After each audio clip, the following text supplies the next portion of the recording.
тасмасы. Рахмат чоң. Қолдауыңыздарга рахмат. Атайын уақыт бөліп келгеніңіздерге рахмат. Белек тасмасы жанры комедийная мелодрама болып есептеледі. Ошон башында маалымат бере кетели. Биз эми универсал деселе билесиздер, баарыңыздар комедия деп түшүнөсүздөр, бирок бул бир аз башкача комедиядан мындай жакын эмесе. Айтып койдум да, ошо жанрда комедийная мелодрама деп эми түшүнгөндөр дагы түшүндүрүп атам. Ошол кош келипсиздер. Баштай берели анда, көп сүйлөбөйлү. Ошол негизгиси туугандар ошо моменттеринен бир аз тартып өзүңүздөрдүн соц баракчаңыздарга бөлүшүп койсоңуздар, бул бизге чоң нерсе болот эле биз үчүн. Бир 2000 сомдон кошмой алып келгендей болот эле, же болбосо 5000 сомдон кошмой алып келгендей болот эле. Буюрса бөлүшөбүз. Чоң рахмат.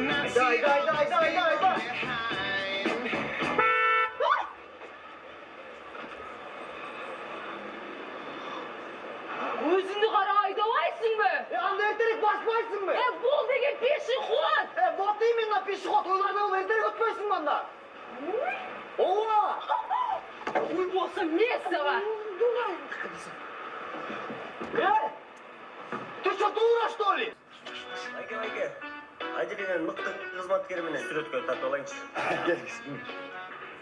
Тоқта. Білем, форма жоқ, көрдің мü? Қантай болу? Қандай? Суретке.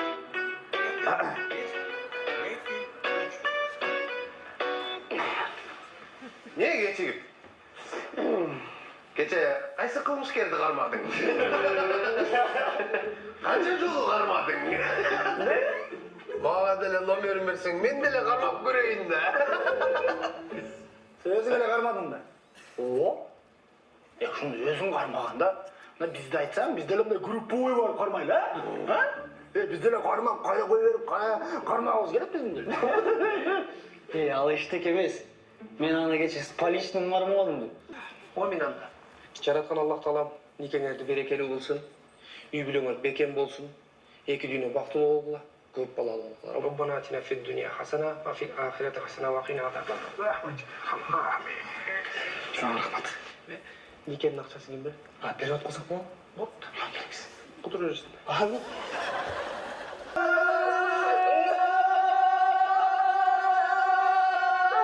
Ошентип ыйласа баланы эшикке алып чыгыш керек. Белектин туугандарына эмнеге бардыңар? Тынышканы барганбыз. Дагы бир жолу айтам. Бага албасаңар ачууну айткыла. Жок, бага алабыз. Мен Белекти чындап жакшы көрөм. Достору секоз калтырса дагы, мен аны жалгыз бакканга даярмын. Менен кылган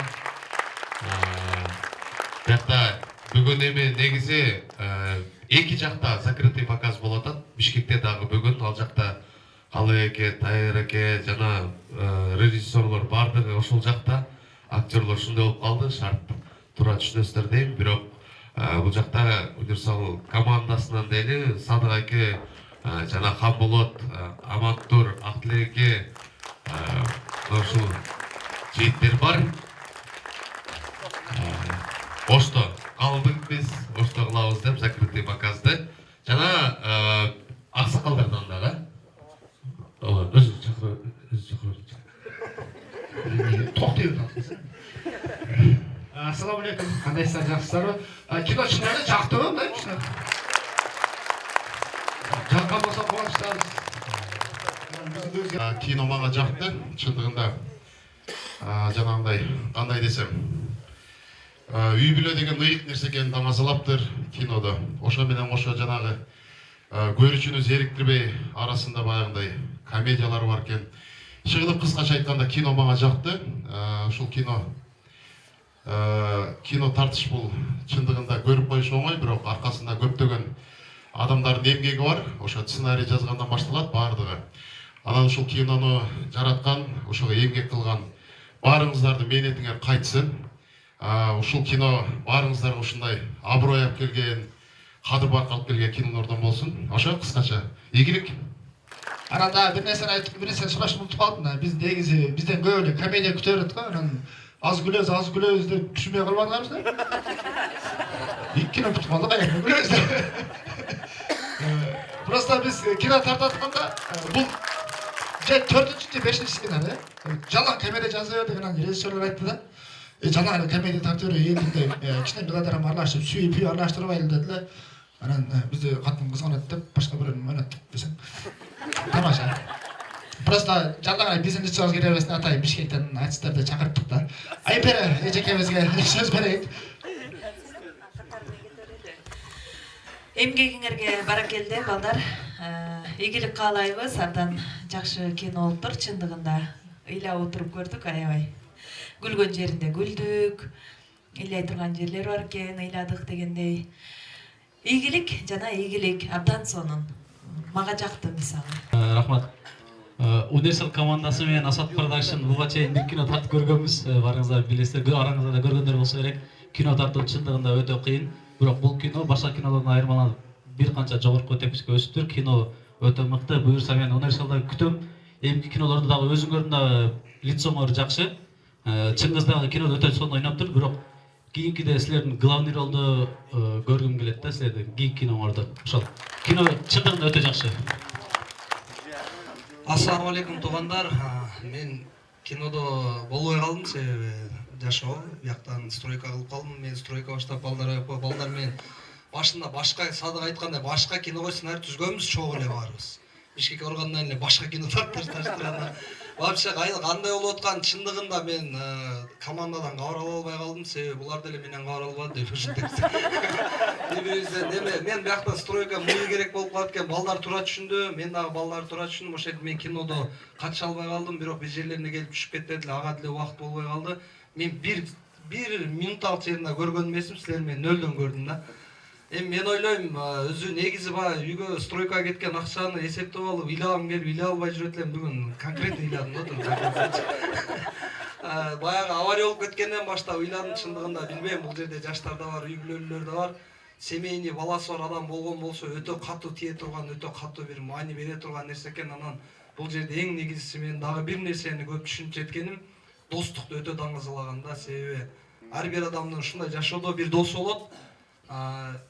Өзү өтсө, көзү өтсө дагы ошол адамдын жоктугун билдирбей турган ар бир адамда бир дос болот. Мен ошол нерсени бул кинодон көрө алдым. Жигиттер, мен чындыгында өтө сүйүндүм, кубандым бул жерде отуруп. Бир ыйлаган мененчи мен бир сүйүнүп, ушундай бир сонун тарбиялык мааниси өзү негиз Universal командасы тамашаларында дагы бир чоң мааниге, тарбияга көбүнчө басым жасайбыз. Ошол нерсени кинодо дагы сонун басым жасапсыңар.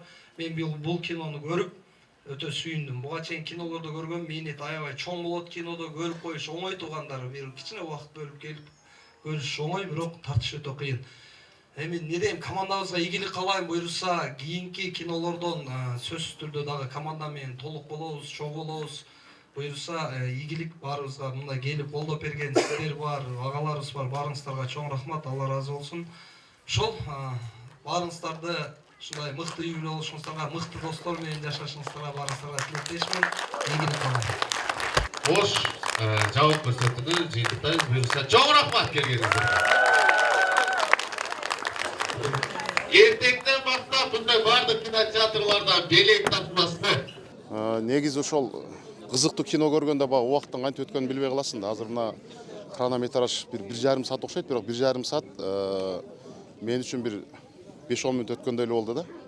Бул деген меден кабар берет, бул ошо кинонун кызыктуулугу, сценарийдин кызыктуулугу, анан тасмадагы аябай мындай жогорку деңгээлде тартылган операторский, технический состав, звук бардыгы, краска бардыгы аябай сонун болуптур. Кино мага жакты. Белек деп атайт турат. Азыр өзүм сөзүмдө дагы айтып өттүм. Мына жаңы жылдын астында ошо фильм аягы да ошо жаңы жыл менен бүтөт экен. Жаңы жылдын алдында ошо кыргызстандыктарга белек болушу, белек деген тасманын чыгышы мына 19 декабрда деп турат. Ошо жалпы көрүүчүлөргө сунуштайм, жаңы жылдын алдында сөз көрүңүздөр. Фильмдин негизги бөлүгү ошол баягы жаш баланын калып калганы өзүнчө бир үй бүлө түптөп кеткен да аягында. Ошо бир жаш бала аягында бир үй бүлөнү түптөп калды да.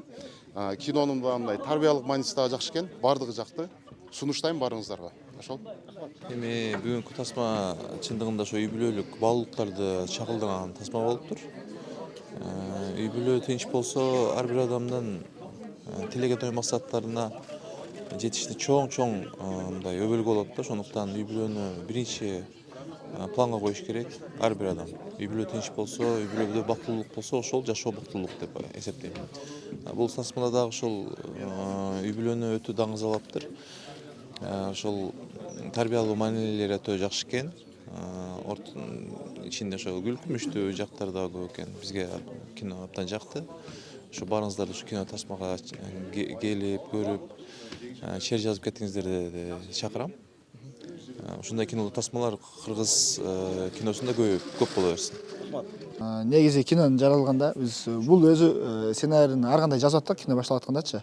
Бул менин оюмча 4-же же 5-чи сценарий да. Өзгөрүүлөрдү жалаң комедия жаза бердик. Анан биз режиссер менен чогуу сценарий жазып атканбыз да. Режиссер айтты: "Неге постоянно комедия боло бериш керек? Элди мындай ан сезим башкача кыла турган бир мелодрама кошойлу, сүйүү кошойлу, бир үй бүлөлүк бир сезимдерди кошуш керек. Адам кинодон чыкканда жөн эле күлүп эмес, бир башкача сезимдер ойгонуп чыгыш керек. Бир жума ошол нерсени ойлонуп жүрүш үчүн деп, таасир калыш үчүн ушундай эмеге дагы коштук да. Бир эле комедия эмес, комедиялуу мелодрама деп коет. Ошол эки жанр кошуп чогуу тарттык. Анан дагы эмнени айтып аттыңыз? Ошол көрүүчүлөргө бул кино негизинен мындай жыйынтыгын алганда кандай таасирлерди берет деген бир максатка келдиңиздер да? Негизи биз максатыбыз ушул кино аркылуу элдерге эмнени берейин дегенбиз. Элдердин үй бүлөлүк ынтымагы бир болсун депчи. Кээ бир үй бүлөлөр өзүнүн үйүндөгү бакытты билбейт да. Эми өзүнүн үйүндө бакытты биле кичинекей урушуп калса эле көчөдө бирөөнүн күн көрүп бирөөлөр бактылуу деп өзүнүн бактысын сезбей жүрөт. Ошонун негизинде ошол нерсени түшүндүрүүгө аракет кылдык. Ар бир адамдын өзүнүн үйүндө бир жакшы, бир жаман күндөрү болот да. Ошол жакшы күндөрүңөр көп болсун, жакшы күндөрүңөрдү сезип байкап жүргүлө деген максатта сценарийни ошого коштук. Жеткизгенге аракет кылдык. Эми жетти, жетпеди, аны күйөрмандар өздөрү көрсөтөт. Кинонун негизги сценарий ээси, негизги авторлору өзүңүздөр. Негизги авторлору бул ошол кинонун немесине жазылган 3-4 бала бар. Биз кошумча сценаристпиз деп мындай айткандачы. Биз эми алиги күлкү жаатындагы сценарийлерди жазганбыз. Анан калган немесин ошол Темирлан Эркинов деген биздин режиссер өзүнүн командасы менен идеяны чогуу алып келген балар.